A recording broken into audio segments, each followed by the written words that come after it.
Can you see the difference between this winning trade right here and this losing trade right here? Probably not, right? And that's exactly my point, because there is no difference. When we look at price action, overall, it's very similar. It's almost the same. And here it is not about price. So what makes the winning trade a winning trade? There's an underlying factor that is extremely important to understand to increase your win rate and to increase your overall profits. And that underlying factor is exactly what we are going to go over today. So first steps first, what is that underlying factor? What am I talking about? Well, here on this losing trade, we see this gray box, which is fair value gap. We have fair value gaps going higher right there. We have some type of an entry confirmation right there, entry on the order block and on the fair value gaps itself. Why do those fair value gaps not hold? And ultimately, why is this a losing trade? When in comparison to this very similar price action, the gray box is a fair value gap. After that, we have fair value gaps higher again, the entry confirmation, entry of the order block right there. Why does this gray box, that fair value gap, actually hold whilst price action is almost the same? And of course, I understand, yes, there are slight differences in price action, but that's not the most important part, because there's always going to be a slight difference in price action. And price here in the winning trade and losing trades, they are always going to show you something. There's always going to be some kind of setup, some kind of trade ID every single day. But what makes a trade a winning trade? Well, in order for this trade right here to hit take profit, what does it need to do? It needs to move higher to hit take profit. And I know that sounds extremely stupid, but think about it. If price doesn't move, then your trade will never hit take profit. It will always be closer to my actual stop loss right there. So then the question becomes, well, why does the market actually move? And the market moves because of time, but not the fancy word time that most traders think about. No, we are actually going to dissect this fully. Time is oftentimes used as a marketing word. It's a buzzword. Whilst it doesn't have to be that difficult, because time is simply said volatility. And volatility makes the market move. And even volatility to me is always a little bit of a vague word. It's not that clear what it actually means. Where I like to refer to it as energy. When you have energy, for example, most likely you would want to move. You want to do something, right? And the opposite is also true. When you don't have a lot of energy, what do you want to do? You probably want to sit down, want to sit on the couch, want to sleep a little bit. That's why we go to bed in the first place, because we're tired. We don't have energy. So when we have energy, we like to move. When we don't have energy, we don't like to move. That's the same exact thing in the market. So what then brings that energy to the market? Well, there's two types. There is higher time frame time and lower time frame time. We first need to go over the higher time frame time. Higher time frame time is when we want to know if a day is actually ready to continue higher or continue lower. So if the day itself will actually have good movement, and if the day itself will actually have high probability of showing this trade, for example, a winning trade. And that is done through news, the economic calendar. The economic calendar makes the market move, makes the higher time frame move, which of course then hand in hand makes the lower time frame move as well. The lower time frame is what we're going to go over later on in this video. Now, to make it easy, I want to focus on the economic calendar for the US dollar. I am, by the way, using Forex Factor, no affiliation or whatsoever. This has always been my go-to economic calendar, the most reliable in my opinion. Then if we take a look at this losing trade that we had this 1 hour fair value gap right there. Then going into the 1 minute, we again saw 1 minute fair value gaps going higher. Absolutely perfect. New 1 minute fair value gap going higher there as well, which in itself again could be a great entry. But ultimately, why did this 1 hour fair value gap right there not hold? Why did it not push higher right there for us to hit take profit? Well, look at this day right here, which is, by the way, a Sunday, 18th of February. We're going to count this as a Monday. So Sunday to Monday, where both of those days, we don't have any news besides US dollar bank holiday. Here we're trying to trade Euro US dollar. So ideally we want some US dollar news, and which exact news is exactly what we're going to go over. Whilst if we look at the winning trade, we have this 4 hour fair value gap right there that actually helped, that pushed price higher right there, which on the 5 minute had a beautiful confirmation to actually push higher and make the winning trade possible. Why is this? Well, looking at the economic calendar again, and if we go to the previous week, Then on the previous week right here, we see this winning trade was taken during Friday the 16th of February. Friday the 16th of February, we had core PPI and we had prelim consumer sentiment right there. 2 red folder US dollar news. And that is the exact difference. But just trading red folder news will not do it, because that will also cause you to lose a lot of trades. Because there's something called the big three. And the big three is US dollar CPI, FOMC, and NFP. Those 3 news events have a 1-day spread. What do I mean by that?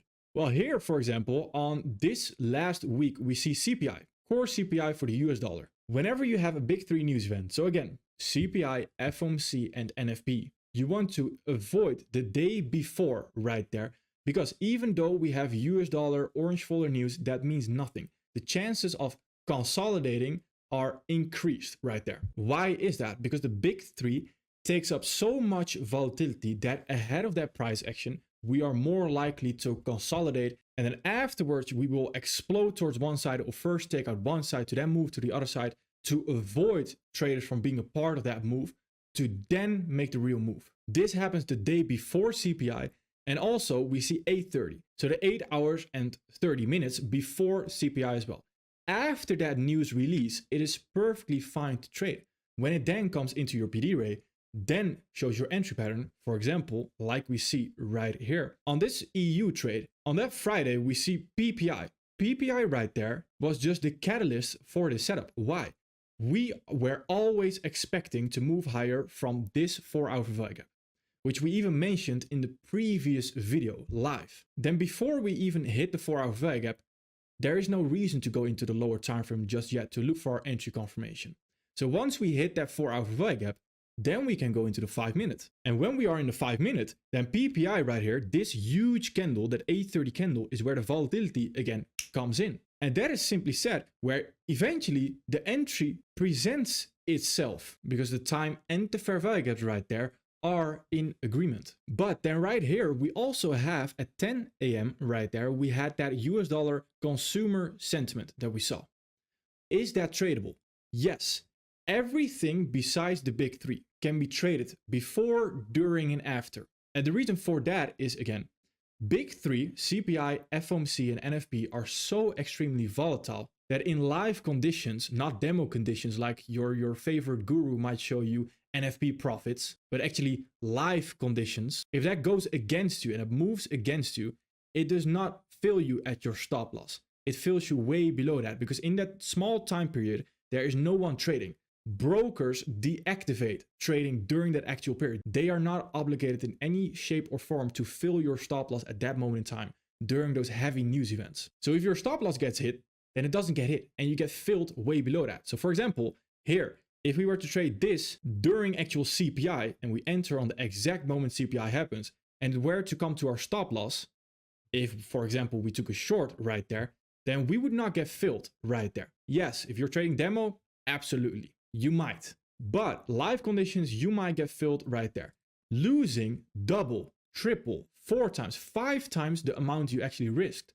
So then you are essentially trading in negative RR conditions, meaning that's not risk management, that's not trading. That's just purely gambling. Why is it gambling? Well, if there's no risk management involved, then right there, in order to avoid blowing your account, you would need to have a 100% win rate or even close to a 100% win rate to pull this off. No one is going to have a 100% win rate. Absolutely nobody. If they're telling you they have a 100% win rate, it's absolutely bullshit. So even if you lose that one time, and that one time might blow your account, even then you are unprofitable. Might as well go to a casino and put everything on red constantly. So we don't want to trade ahead of that CPI and ahead of that FOMC and ahead of that NFP. But after it, how does that work? Well, again, like we showed, right? After CPI, FOMC, NFP, it's perfectly fine to execute 100%. And the 1-day spread we talked about, where you want to avoid the day ahead of it, you can perfectly fine trade the day after it. So even though on that Wednesday, we do not have red folder US dollar news, it is perfectly fine to trade that day. Then Thursday, also perfectly fine to trade. Friday, also perfectly fine to trade. Then if we look at the next week and we just go over multiple weeks to ingrain this into your mind, Monday right here, do you want to trade? No. Tuesday, do you want to trade? No. Also, because it doesn't have US dollar red folder news, but more importantly, because it has FOMC the next day. So avoid Tuesday. Then also avoid Wednesday until after FOMC. Then right here, Thursday is perfectly fine tradable. Friday, is it tradable? No. Friday, we don't have red folder news, so I want to avoid it. So before I give you the full checklist right there to go over so that you fully understand this, it's important to understand, again, these are all probabilities, right? So will you have clean setups and nice trades that play out when we don't have news supporting the ID right there? Yes, 100% you will. If during that 10-day period, you were to take one trade each single day, let's say you lose 8 out of those 10 days and you win 2 of those 10 days. You would need to catch 9 RR combined over those 2 winning days to actually be profitable. Whilst if we look at the higher probability thing, when we do have news supporting the ID, let's say 5 out of 10 days are now clean. And that's, again, taking it very easy, not over exaggerating, taking it very easy. Let's say 5 out of 10 days, 5 winning days, 5 losing days. You would need a combined 6 RR in a total of 5 days to be profitable. Well, that's a lot easier, right? It's a lot easier to do. So seeing people say, well, this day had no news supporting the ID right there, but it still had beautiful trades. Yes, you don't understand how trading actually works, which is, again, it's all based on probabilities. Now, the checklist you want to go over for your higher time frame time before we move into the lower time frame time. The big 3 is what you want to avoid the day before and the day itself, the time before that. After that, it's perfectly fine to trade. The day after, no matter what, is also perfectly fine to trade. Besides the big 3, if we have red folder US dollar news, like we're seeing on this Thursday right there, that is perfectly fine to trade. That's perfectly fine to execute before, during, or after that news release. And when I refer to FOMC, I refer to FOMC meeting minutes right there. When I refer to CPI, I refer to CPI right there, US dollar. And when I refer to NFP, I refer to non-farm employment change right there. And then your question might be, well, Ariel, in a week like this, do you then just don't trade? Like, what do you do? Well, of course, there are multiple pairs out there besides the US dollar, which are also called the crosses. So if we take a look at the list right here on the right side of our screen, then the Forex majors right there is something I would avoid until we have had the big 3 news event, which is the FOMC meeting minutes. But if we move to the crosses, which is this list, for example, we have Australian dollar news, we have Canadian dollar news, GBP news, Euro news, a bit of New Zealand dollar news. So Australian dollar, Canadian dollar CHF, GBP, Australian dollar, for example, are all perfectly fine tradable because that is where the volatility is going to be. So higher time frame checked off right there. Lower time frame, we can reveal that right now because now we need to understand the following things. What brings the volatility to the lower time frame? That is where kill zones now come in, or another word, a fancy name for sessions. So for example, if we want to understand if a fair value gap is actually going to hold right there, then the fair value gap itself, like we saw on the higher time frame time, is not enough. We also need to understand if time is agreeing with price. If time is agreeing for that fair value gap to actually hold. Where right here, we see this fair value gap does not actually hold because we come below this swing low right there before we actually continue higher. So why does that fair value gap right there not hold? For indices, and here we are on NASDAQ currently, it's important to understand the following kill zone. Focus on your trades between 9:30 a.m. and 4 p.m. New York local time. Lunch times, all that stuff doesn't really matter. And I'll explain to you why. So right here, if we want to wait for that 9:30 open again, for that 9:30 kill zone to start, then right here we see at 9:30, that's exactly where the volatility comes in. Time often tells you whatever price wants to do, meaning once time is sort of activated, time right there comes into the market. We have equities open, for example, like we have right there at 9:30. That stings into a discount rate, into a 1 hour discount rate in the form of that swing low. That then shows our entry pattern in the form of that 5-minute fair value gap higher. So then we have time and price in agreement, where it is that simple. Trust me, it is that simple right there, where time telling you what it wants to do because simply said, it stings into your PD rate, shows the entry pattern. That's it. Where that entry is perfectly fine. But this entry, again, why does this entry lose right there? We don't have time supporting the ID. Now, for indices, it's also important to understand it's less reliable on US dollar red folder news. Why is that? Because the indices are already extremely volatile with equities open. So every equities open, which is again 9:30, that's the start of the kill zone until 4 p.m. That is already extremely volatile by itself. Where in Forex, it's the opposite, because in Forex, you are almost reliable on those US dollar red folder news. Kill zones in Forex, and I might get a lot of comments towards my head, but from my experience, it's very true. And from the data as well in my trading, it is very true. Kill zones in Forex are less relevant than indices kill zones. And again, I'll explain why, because kill zones in Forex just generally don't bring in the amount of volatility in comparison to an equities open, where the volatility for Forex truly comes from that economic calendar, not so much from the kill zones. Where the kill zones in general for Forex right here is, you have London Open. London Open is from 2 a.m. to 5 a.m. New York local time again. Everything I mentioned is New York local time. After that, you have 7 a.m. towards 10 a.m. New York Open, or the New York kill zone. Then from 10 to 12, you have London close. And then from 8 until 12 again, so making the full circle, is where you now have the Asia range. But there's a lot of factors going into this. Then what about the period between 5 a.m. and 7 a.m.? Because that is known as the lunchtime. Can we execute during that time?